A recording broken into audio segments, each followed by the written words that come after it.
नमस्कार दोस्तों, आप सभी को महाशिवरात्रि की शुभकामनाएं। दोस्तों, आज की वीडियो में हम आपको महाशिवरात्रि की व्रत की कथा सुनाने जा रहे हैं। अगर आप भगवान शिव के भक्त हैं तो इस कथा को जरूर सुने। इस कथा को सुनने मात्र से भगवान शिव की कृपा आप पर बनी रहेगी, क्योंकि यह कथा स्वयं भगवान शिव ने माँ पार्वती को सुनाई थी।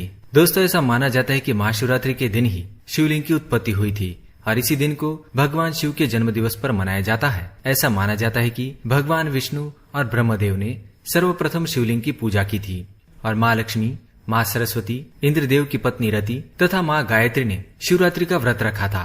इसलिए शिवरात्रि के व्रत का बड़ा ही महत्व है। तो आइए आपको सुनाते हैं महाशिवरात्रि की वो महान कथा, जिसे सुनने मात्र से मनुष्य प्राणी की सभी मनोकामनाएं पूर्ण हो सकती है। लेकिन इससे पहले दोस्तों, अगर आपने हमारे चैनल को सब्सक्राइब नहीं किया है तो इसे सब्सक्राइब कर लीजिए, ताकि आप और भी जानकारी वाले वीडियो देख सके। साथ ही दोस्तों, वीडियो को लाइक करना ना भूले, क्योंकि बाद में आप भूल जाएंगे। एक बार चित्रभानु नाम का एक शिकारी था। वह पशुओं की हत्या करके अपने परिवार का पालन करता था। साथ ही वह एक साहूकार का ऋणी भी था। लेकिन उसका ऋण समय पर न चुका पाने की वजह से क्रोधित होकर साहूकार ने शिकारी को शिव मठ में बंदी बना लिया और संयोग से उस दिन शिवरात्रि थी। शिकारी के पास कोई अन्य काम न होने की वजह से वो ध्यान मग्न होकर भगवान शिव से जुड़ी धार्मिक बातें सुनने लगा। चतुर्दशी को उसने शिवरात्रि की व्रत की कथा भी सुनी। संध्या काल होते ही साहूकार ने उसे बंदी गृह से बाहर निकाला और उसे ऋण चुकाने के विषय में बात की। शिकारी ने अगले दिन सारा कर्जा लौटा देने का वचन देकर बंधन से छूट गया। अपनी दिनचर्या की भांति वह जंगल में शिकार के लिए निकला।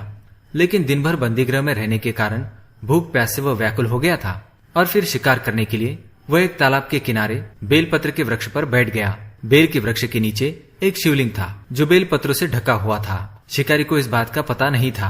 बेल के वृक्ष पर बैठे बैठे ही वो पत्ते तोड़ने लगा और नीचे फेंकने लगा। लेकिन संयोग से ही वो बेलपत्र भगवान शिव के शिवलिंग पर गिर रहे थे। इस प्रकार दिन भर भूखे प्यासे शिकारी का व्रत भी हो गया और शिवलिंग पर बेलपत्र भी चढ़ाए गए। इससे उसका शिवरात्रि का व्रत भी सफल हो गया। एक रात्रि बीत जाने के बाद एक गर्भधारण की हुई हिरनी तालाब पर पानी पीने पहुंची। शिकारी ने धनुष पर तीर चढ़ाकर प्रत्यंचा खींची तो हिरनी बोली, मैं गर्भिणी हूँ, शीघ्र ही प्रसव करूंगी। तुम एक साथ दो जीवों की हत्या करोगे, जो ठीक नहीं है। मैं बच्चे को जन्म देकर शीघ्र ही तुम्हारे समक्ष प्रस्तुत हो जाऊंगी, तब मुझे मारकर खा लेना। शिकारी ने प्रत्यंचा ढीली कर दी और उस हिरनी को जाने दिया। उसके थोड़ी देर बाद और एक हिरनी उधर से निकली। शिकारी की प्रसन्नता का ठिकाना नहीं रहा। समीप आने पर उसने धनुष पर बाण चढ़ाया। तब उसे देखकर हिरनी ने विनम्रता पूर्वक निवेदन किया, हे शिकारी, मैं थोड़ी देर पहले ऋतु से निवृत्त हुई हूँ, कामातुर वीरनी हूँ, अपने प्रिय की खोज में भटक रही हूँ। मैं अपने पति से मिलकर शीघ्र ही तुम्हारे पास आ जाऊंगी। उसकी बात सुनकर शिकारी ने उसे भी जाने दिया। 2 बार शिकार को खोकर उसका माथा ठनक गया और वह चिंता में पड़ गया। रात्रि का आखिरी पहर बीत गया। तभी एक अन्य हिरनी अपने बच्चों के साथ उधर से निकली। शिकारी के लिए यह स्वर्णिम अवसर था। उसने धनुष पर तीर चढ़ाने में देर नहीं लगाई। वह तीर छोड़ने ही वाला था कि हिरनी बोली, हे पारदी, मैं इन बच्चों को इनके पिता के हवाले करके लौट आऊंगी। इस समय मेरा शिकार मत करना। उसकी बात सुनकर शिकारी हंसा और बोला, सामने आए शिकार को छोड़ दूं? मैं ऐसा मूर्ख नहीं। इससे पहले मैं अपना 2 बार शिकार खो चुका हूँ। मेरे बच्चे भूख प्यास से तड़प रहे होंगे। उत्तर में हिरनी ने कहा, जैसे तुम्हें अपने बच्चों की ममता सता रही है, ठीक वैसे ही मुझे भी अपने बच्चों की चिंता सता रही है। इसलिए बच्चों के नाम पर मैं थोड़ी देर के लिए जीवनदान मांग रही हूँ। हे पारदी, मेरा विश्वास कर। मैं इन्हें इनके पिता के पास छोड़कर तुरंत लौटने का वचन देती हूँ। हिरनी की बात सुनकर शिकारी को उस पर दया आ गई। उसने उस हिरनी को भी जाने दिया। शिकार के अभाव में बेल वृक्ष पर बैठा शिकारी बेलपत्र तोड़कर नीचे फेंकता ही जा रहा था। पौ फटने को हुई तो एक धष्टपुष्ट हिरन उसी रास्ते पर आ गया। शिकारी ने सोच लिया कि इसका शिकार वह अवश्य करेगा और फिर उसने धनुष पर बाण चढ़ाया। शिकारी की तनी प्रत्यंचा देखकर हिरन विनीत स्वर में बोला, हे पारदी भाई, यदि तुमने मुझसे पूर्व आने वाली तीनों मृगियों तथा छोटे बच्चों को मार डाला है तो मुझे भी मारने में विलंब ना करो, ताकि मुझे उनके वियोग में एक क्षण भी दुख सहना ना पड़े। मैं उन मृगियों का पति हूँ।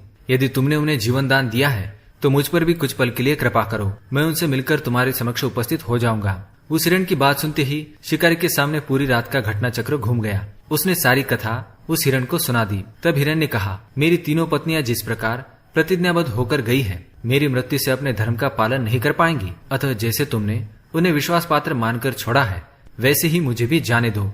मैं उन सभी के साथ तुम्हारे सामने शीघ्र ही उपस्थित हो जाऊंगा। उपवास, रात्रि जागरण तथा शिवलिंग पर बेलपत्र चढ़ने से शिकारी का हिंसक हृदय निर्मल हो गया। उसमें भगवत शक्ति का वास हो गया। धनुष तथा बाण उसके हाथ से सहज ही छूट गया। भगवान शिव की अनुकंपा से उसका हिंसक हृदय दया के भाव से भर गया। वो अपने अतीत के कर्मों को याद करके पश्चाताप की ज्वाला में जलने लगा। थोड़ी देर बाद वो हिरण सपरिवार शिकारी के समस्त उपस्थित हो गया ताकि वह उनका शिकार कर सके। किंतु जंगली पशु की ऐसी सत्यता, सात्विकता एवं सामूहिक प्रेम भाव देखकर शिकारी को बड़ी ग्लानि हुई। उसके नेत्रों से आंसू बहने लगे। उस हिरण के परिवार को ना मारकर शिकारी ने अपने कठोर हृदय को जीव हिंसा से हटा दिया और सदा के लिए कोमल एवं दयालु बन गया। देवलोक के समस्त देव समाज भी इस घटना को देख रहे थे। घटना की परिणति होते ही देवी देवताओं ने पुष्प की वर्षा की। तब शिकारी एवं उस हिरण के परिवार को मोक्ष की प्राप्ति हो गई।